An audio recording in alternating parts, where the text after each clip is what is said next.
దుర్మార్గుడి మీద ఎన్నికల కమిషన్కి ఫిర్యాదు చేసామని కూడా అన్నాడు. మరి ఏంటో ఆయన ఏం దుర్మార్గం చేశాడో, అసలు ఇన్ని బోగస్ ఓట్లు ఉన్నట్టు ఆ మనిషికి ఎలా తెలుసు అని ప్రశ్నిస్తున్నాడు ఆయన.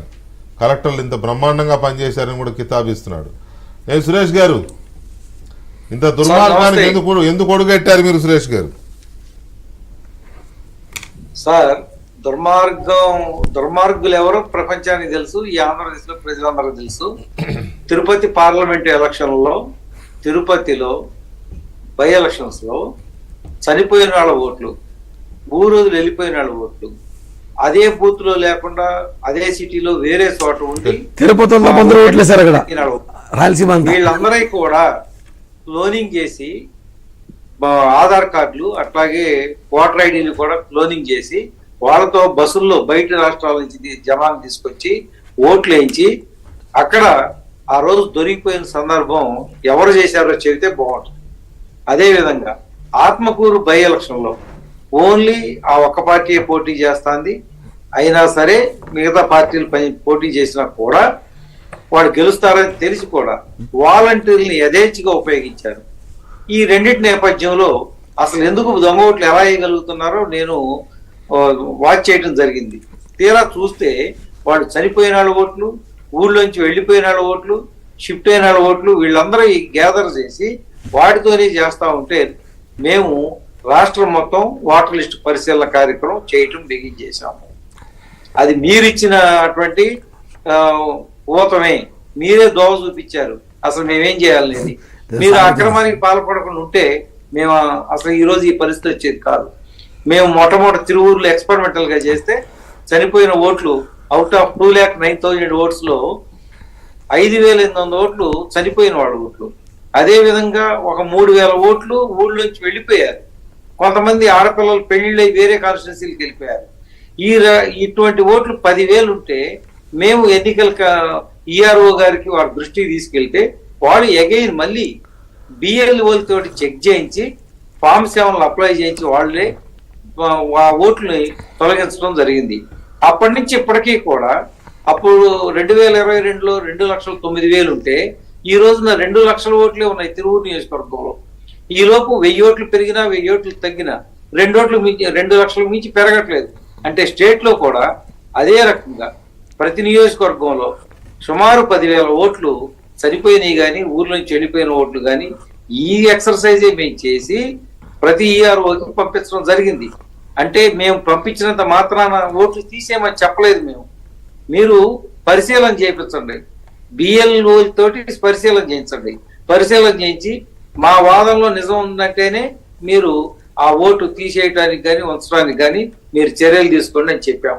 దీనికి ఎప్పుడైతే తిరుపతిలో ఒక ఆయుధం మిస్ అయిందో స్టేట్ మొత్తం మీద సుమారుగా ఒక 20 లక్షలు ఇటువంటి ఓట్లు ఉన్నాయో వాళ్ళ చేతులోంచి కొన్ని నియోజకవర్గాల్లో ఇటువంటి ఓట్లు ఈ ఎక్సర్సైజ్ చేయడం ద్వారా గెలవచ్చు అనుకున్న వాళ్ళ పన్నాగం విఫలమయ్యేసరికి ఈ రోజున మా పార్టీ మీద మేము ప్రతిపక్షంలో ఉన్నాం. మేమేం చేయగలుగుతాం?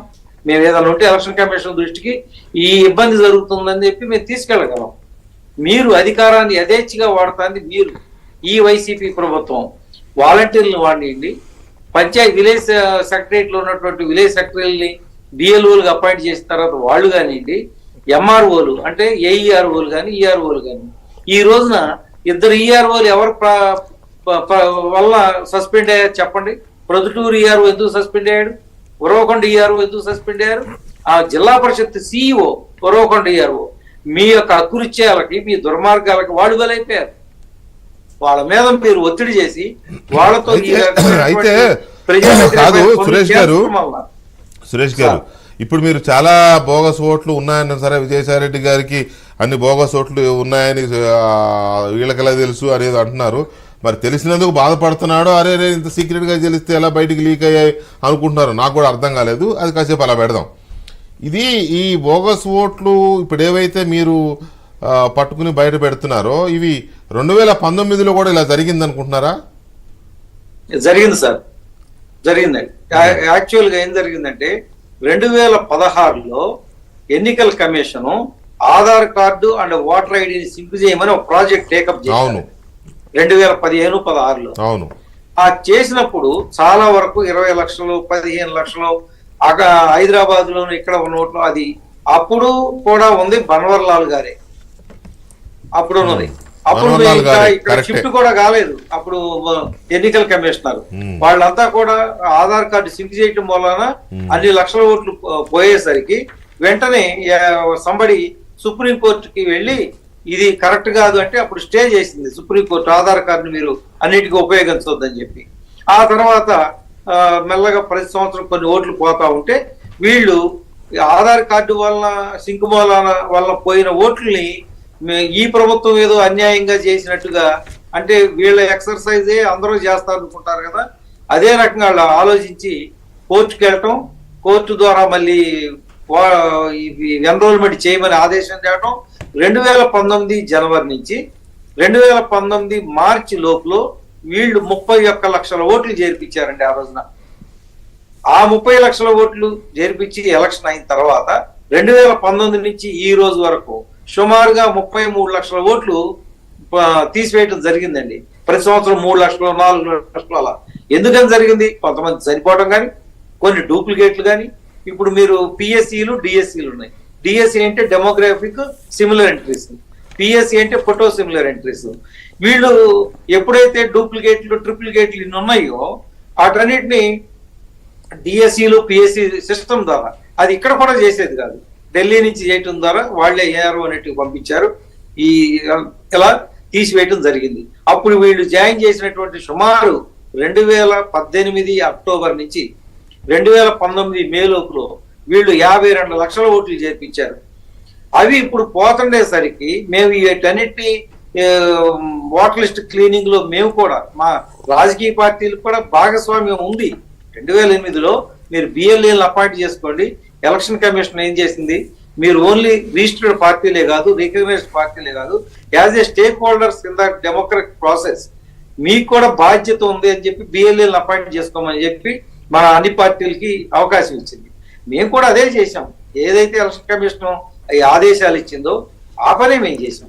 రెండోది వీళ్ళు మైటీడీపీ యాప్ ద్వారా ఫైనల్ గా ఒక మాట చెప్పండి, మీరు చేస్తున్న ఎఫర్ట్స్, మీ శ్రమ సక్సెస్ అవుతాయి, ఈ అక్రమాలన్నీ పోయి ఒక ఒక ఒక అక్రమాలు లేని, తప్పుల తడకగా లేని ఓటర్ల జాబితా సిద్ధమవుతుందనే నమ్మకం కలుగుతుందా మీకు? యాజ్ ఏ పొలిటికల్ పార్టీ మేము మా బాధ్యత మేము నిర్వర్తిస్తున్నాం. అంటే ఎన్నికల కమిషన్ మీద కూడా మాకు నమ్మకం ఉంది. మాకు ఈ వైసీపీ పార్టీ లాగా రాజ్యాంగ వ్యవస్థలను విధ్వంసం చేయాలని కానీ, మనం మళ్ళీ రేపు ఇదే వ్యవస్థల దగ్గరికి మళ్ళీ మనం న్యాయం కోసం వెళ్ళాలని కానీ వీళ్ళకి ఆ స్పృహ లేదు. వాళ్ళు ఈ రాజ్యాంగ సంస్థలన్నింటినీ కూడా బదనాం చేయటమే వీళ్ళ పని. కాబట్టి మాకు నమ్మకం ఉంది ఎట్టి పరిస్థితుల్లో వీళ్ళు చేస్తారని. అయితే ఎన్నికల కమిషన్ కి సెపరేట్ వ్యవస్థ లేకపోవటం వలన, మిషనరీ లేకపోవటం వల్ల కింద నుంచి కలెక్టరేట్, ఎన్నికల కమిషన్ కి సెపరేట్ యంత్రాంగం లేకపోవడం అనేది దేశమంతా